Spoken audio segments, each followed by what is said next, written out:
एक बार एक बिल्ली थी। वो बहुत ही चालाक और चौकस थी और उसकी इसी चालाकी और चौकसी को देखकर चूहे भी सावधान हो गए थे और अब चूहे बिल्ली के हाथ नहीं आ रहे थे। एक समय ऐसा आया कि बिल्ली भूख के मारे तड़पने लगी। एक भी चूहा उसके हाथ नहीं आता था, क्योंकि वो उसकी आहट सुनते ही तेजी से अपने बिल में छुप जाते थे। भूख से बचने के लिए बिल्ली योजना बनाने लगी। तभी उसके दिमाग में कुछ आया और वो एक टेबल पर उल्टी लेट गई।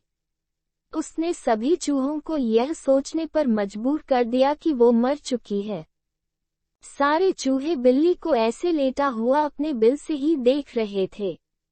उन्हें पता था कि बिल्ली बहुत चालाक है, इसलिए उनमें से कोई भी चूहा अपने बिल से बाहर नहीं आया। लेकिन बिल्ली भी हार मानने वालों में से नहीं थी। वो बहुत देर तक उसी टेबल पर उल्टी लेटी रही। धीरे धीरे चूहों को लगने लगा कि बिल्ली मर चुकी है। वो जश्न मनाते हुए अपने बिल से निकलने लगे। चूहे जैसे ही बिल्ली की टेबल के पास पहुंचे, उसने उछलकर 2 चूहे पकड़ लिए। इस तरह बिल्ली ने इस बार तो अपने पेट को भर लिया, लेकिन चूहे अब और भी ज्यादा सतर्क हो गए। 2 चूहे खाने के बाद बिल्ली दोबारा भूख से तड़पने लगी, क्योंकि चूहे अब बिल्कुल भी लापरवाही नहीं बरतना चाहते थे। इस बार पेट भरने के लिए एक बार फिर बिल्ली को योजना बनानी थी।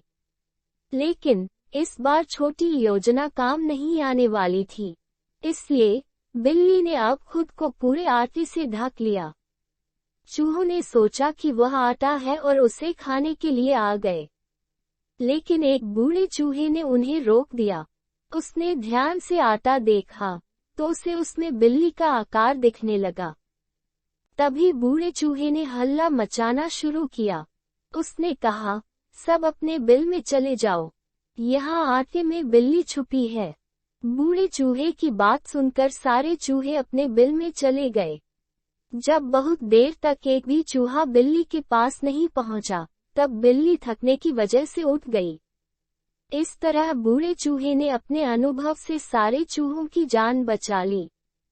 कहानी से सीख। बिल्ली और चूहे की कहानी से यह सीख मिलती है कि बुद्धि का इस्तेमाल करके धोखे से बचा जा सकता है।